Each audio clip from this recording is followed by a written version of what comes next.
नमस्कार. आजकालच्या धावपळीत ना अनेकांना असं वाटतं की सगळे आहे पण तरी समाधान नाही. आयुष्य पुढे जातंय पण तो जगण्याचा उद्देश, तो खरा आनंद कुठेतरी हरवलाय. हा प्रश्न खूप जणांना पडतो. अगदी अगदी. आणि याच प्रश्नाचं उत्तर कदाचित एका जपानी संकल्पनेत मिळेल. आपण आज बोलणार आहोत इकिगाईबद्दल. इकिगाई ऐकलं हे नाव, म्हणजे काय नक्की? सोप्या भाषेत सांगायचं तर जगण्याचं कारण किंवा आपल्या अस्तित्वाचं मूल्य ही संकल्पना थेट जोडलेली आहे जपानमधल्या लोकांच्या, विशेषतः ओकिनावा बेटावरच्या लोकांच्या निरोगी आणि दीर्घायुष्याशी. अच्छा, म्हणजे जपान आणि दीर्घायुष्य हे कनेक्शन आहे इथे. हो, नक्कीच. बरं, आजची आपली ही चर्चा म्हणजे काही पुस्तकं, लेख, मुलाखती या सगळ्यावर आधारित असेल, बरोबर? आपण प्रयत्न करूया की इकिगाई म्हणजे काय आणि आपल्या जगण्यात तिला कसं आणता येईल हे समजून घ्यायचं. बरोबर. सुरुवात मुळापासून करूया. हा शब्द कसा बनलाय इकिगाई? सांगा ना. यात दोन शब्द आहेत. इकी म्हणजे जीवन, जगणं, आणि काई म्हणजे मूल्य किंवा फळ, परिणाम असं काहीतरी. म्हणजे जगण्याचं मूल्य किंवा जगण्याचं कारण. अगदी. जी गोष्ट तुम्हाला सकाळी उठायला ऊर्जा देते, जी गोष्ट करताना तुम्हाला अर्थपूर्ण वाटतं, ती तुमची इकिगाई. ही तशी जुनी संकल्पना आहे, पण तिला जास्त ओळख मिळाली ती मानसोपचार तज्ज्ञ मियोको कामिया यांच्यामुळे. 1966 मध्ये त्यांनी यावर लिहिलं. आणि हल्लीचे पुस्तक खूप गाजतंय, हेक्टर गार्सिया आणि फ्रान्सिस्क मिरालेस यांचं, त्यांनी पण याचंच महत्त्व सांगितलंय, बरोबर? ते म्हणतात सतत व्यस्त राहण्यातला आनंद. हो, तो एक महत्वाचा पैलू आहे नक्कीच. पण मूळ जपानी संकल्पना किंवा अगदी जपान सरकारची व्याख्या बघितली तर ती याहून मोठी आहे. अच्छा. कशी? म्हणजे त्यांच्या मते इकिगाई म्हणजे कोणतीही गोष्ट जी आयुष्यात आनंद आणि मूल्य आणते. मग ते तुमचे कुटुंबीय असोत, मित्र असोत, किंवा मग तुमचं काम, तुमचा छंद, काहीही. काहीही म्हणजे अगदी साधं बागकाम करणं पण इकिगाई असू शकतं. पुढे एकमेकांना छेदणारी, तो काय प्रकार आहे? तो वेन डायग्राम. तो पाश्चिमात्य जगात जास्त लोकप्रिय झालाय. मार्क वेन किंवा आंद्रेस जुजुनागा यांचं नाव घेतलं जातं. हो हो, काय सांगतो तो डायग्राम? तो 4 प्रश्न विचारतो. एक, तुम्हाला काय आवडतं? दुसरं, तुम्ही कशात चांगले आहात, म्हणजे तुमचा कौशल्य काय? हां. तिसरं, जगाला कशाची गरज आहे? आणि चौथं, तुम्हाला कशातून पैसे मिळू शकतात?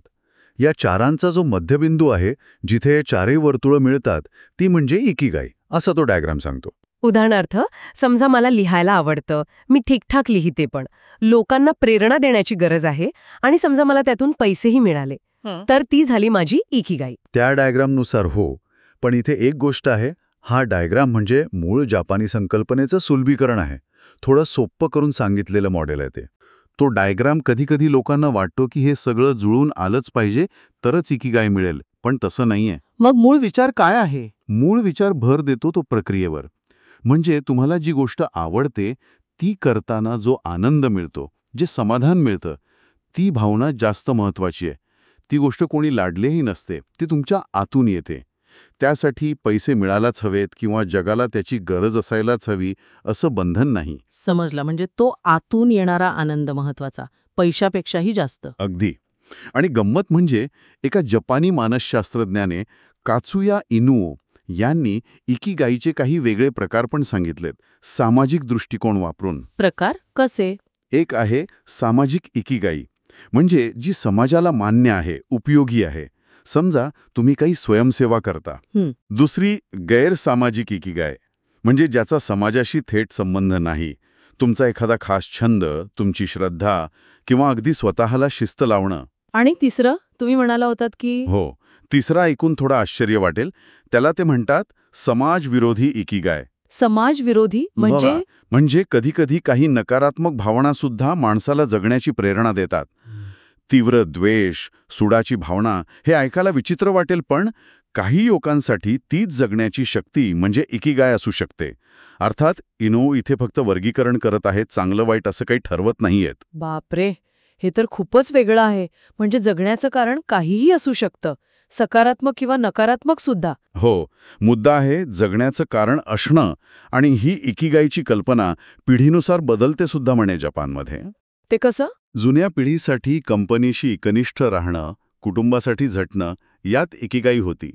पण आत्ताची जी तरुण पिढी आहे जपानमधली, त्यांच्यासाठी इकिगाई म्हणजे स्वतःची स्वप्न पूर्ण करणं, स्वतःचा मार्ग निवडणं याच्याशी जास्त जोडलेली आहे. काळानुसार अर्थ बदलतात, हे खरंय. बरं, आता थोडं त्या ओकिनावा बेटाकडे येऊया. शतायुषी लोकांचं गाव म्हणतात त्याला. काय रहस्य आहे तिथलं, आणि इकिगाईचा काय संबंध? हो, ओकिनावा. जगातले सर्वाधिक 100 वर्ष किंवा त्याहून जास्त जगणारे लोक तिथे आहेत. आणि डॅन ब्युटनर नावाचे अभ्यासक आहेत, जे जगातल्या अशा ब्लू झोन्सचा अभ्यास करतात. ब्लू झोन्स म्हणजे जिथे लोक जास्त निरोगी आणि दीर्घायुष्य असतात. बरोबर. तर ब्युटनर यांच्या मते ओकिनावाच्या लोकांच्या दीर्घायुष्यामागे इकिगाई हे एक खूप महत्त्वाचं कारण आहे. कसं काय? कारण तिथले लोक सहसा रिटायर होत नाहीत.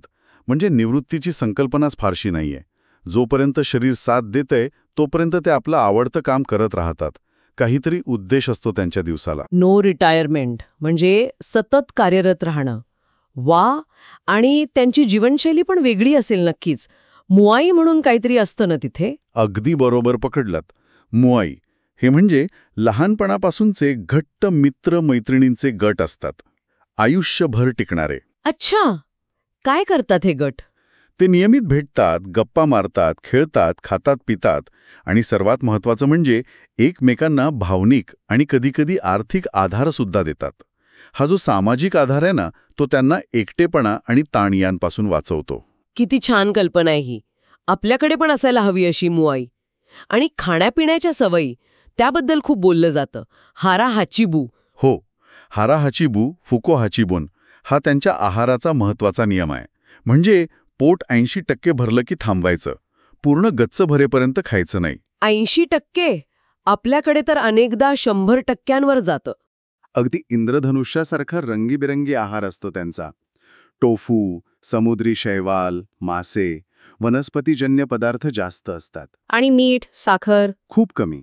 जगातल्या इतर भागांच्या तुलनेत खूपच कमी.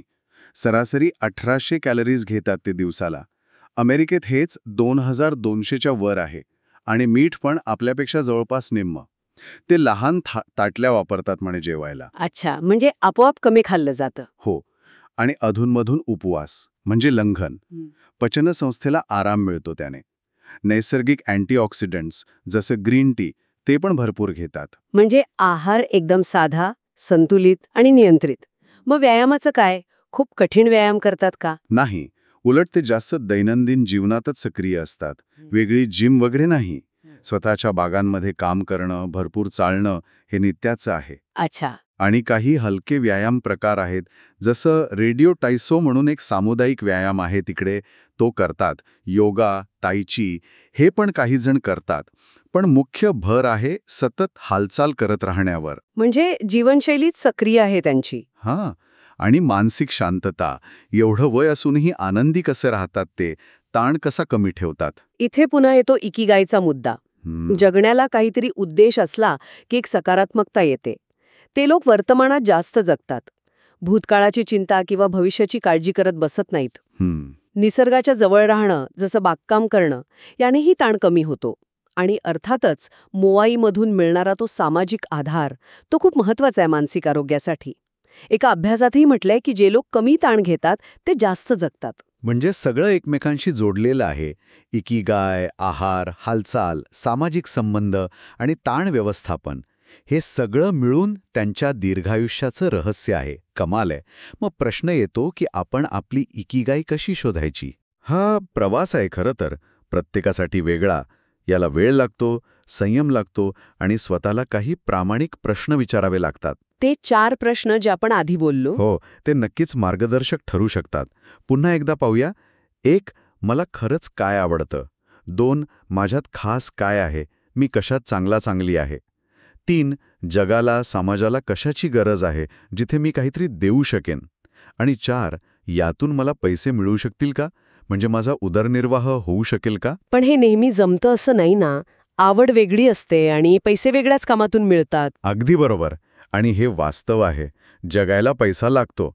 म्हणूनच इकिगाई म्हणजे फक्त आवड किंवा फक्त पॅशन नाही. पण याचा अर्थ असाही नाही की फक्त पैशासाठी आवड नसलेलं काम करत राहायचं. मग काय करायचं? समतोल साधायचा प्रयत्न करायचा. कदाचित तुमचं पूर्ण वेळ काम तुमची इकिगाई नसेल, पण तुम्ही तुमच्या आवडीसाठी, छंदासाठी वेगळा वेळ काढू शकता का? किंवा तुमच्या कामातच काहीतरी अर्थ शोधू शकता का? छोट्या छोट्या गोष्टींमधून पण आनंद आणि समाधान मिळवता येतं. नाती, छंद, एखादी मदत यातूनही एकीगाईची भावना येऊ शकते. ती एकाच मोठ्या गोष्टीत सापडली पाहिजे असं नाही. हे महत्वाचं आहे. ती एकच गोष्ट नसते कदाचित, आणि ही इकिगाई सापडल्याची भावना असण्याचे आरोग्यावर काही परिणाम होतात का विज्ञानाच्या दृष्टीने? हो, आहेत की. काही अभ्यास सांगतात की ज्यांना जगण्याचा उद्देश सापडलेला नसतो म्हणजे इकिगाईची भावना नसते, त्यांच्यात हृदयविकाराचा धोका जास्त असतो. अच्छा. अर्थात कॅन्सरशी थेट संबंध अजून दिसलेला नाही, पण मानसिक ताण नक्कीच कमी होतो. आणि ताण कमी झाला की अकाली म्हातारपण म्हणजे एजिंग प्रोसेस ती हळू होते. म्हणजे अँटी एजिंग सारखं काहीतरी. न्यूरॉन्स कार्यरत राहतात.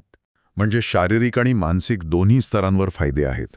आणि समाधान मिळतं ते वेगळंच. नक्कीच. जगण्याला एक दिशा मिळते, समाधान मिळतं. आणि आता तर मानसशास्त्रामध्ये इकिगाई स्केल पण विकसित केलं गेलंय या भावनेचा आरोग्यावरचा परिणाम मोजण्यासाठी. वा. म्हणजे आता हे सगळं ऐकल्यावर एक गोष्ट स्पष्ट होते की इकिगाई ही काही फक्त जपानपुरती मर्यादित गोष्ट नाहीये, ती आपल्या सगळ्यांच्या आयुष्यात महत्वाची ठरू शकते. अगदी. आपण आजच्या चर्चेचा एक छोटासा आढावा घेऊया का? काय महत्वाचे मुद्दे होते? नक्कीच. तर इकिगाई म्हणजे थोडक्यात आपल्या जगण्याला अर्थ देणारी गोष्ट. ती तुमच्या आवडी, तुमची कौशल्य, जगाची गरज आणि तुम्हाला मिळणारा मोबदला यातून सापडू शकते, जसं तो डायग्राम सांगतो. पण ती त्याहूनही मोठी आहे. ती तुमच्या रोजच्या छोट्या आनंदांमध्ये, तुमच्या नात्यांमध्ये, तुमच्या कामामध्ये, तुमच्या छंदात कुठेही असू शकते. मुख्य म्हणजे ती तुम्हाला जगण्याची ऊर्जा आणि समाधान देते. आणि तिचा थेट संबंध तुमच्या शारीरिक आणि मानसिक आरोग्याशी आहे, जसं आपण ओकिनावाचे उदाहरणातून पाहिलं.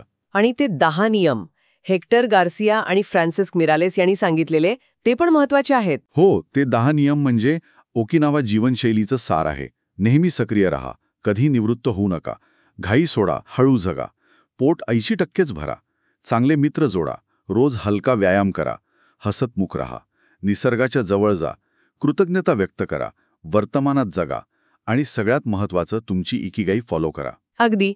पण हे सगळं ऐकताना एक गोष्ट मला पण जाणवली. काय? की ओकिनावाचं उदाहरण ठीक आहे, प्रेरणादायी आहे, पण इकिगाई ही खूप वैयक्तिक गोष्ट आहे.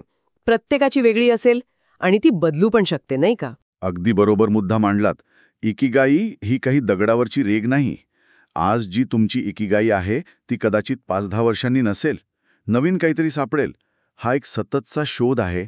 त्यात बदल स्वीकारणं, अपूर्णता स्वीकारणं हे पण महत्वाचं आहे. बरोबर. आणि जाता जाता एक विचार आठवला मला. हॉवर्ड थर्मन नावाचे विचारवंत आहेत. हां. ते म्हणतात, जगाला कशाची गरज आहे हे स्वतःला विचारू नका. तुम्हाला कशामुळे जिवंत वाटतं ते विचारा आणि मग तेच करा. कारण जगाला अशा लोकांची गरज आहे जे खऱ्या अर्थाने जिवंत आहेत. वाह, खूपच छान विचार आहे हा. अगदी मार्मिक. हो ना? आणि मला वाटतं हाच प्रश्न आपण आपल्या श्रोत्यांसाठी पण सोडून देऊया, की आपल्याला खऱ्या अर्थाने जिवंत कशामुळे वाटतं, कशात आपला जीव आहे याचा शोध घेणं हीच कदाचित इकिगाई शोधण्याची खरी सुरुवात असेल. काय वाटतं? नक्कीच. या प्रश्नाचं उत्तर शोधण्यातच खरी मजा आहे. चला तर मग या विचारासोबत आज इथेच थांबूया. भेटूया पुढच्या वेळी एका नवीन विषयासह. धन्यवाद. धन्यवाद.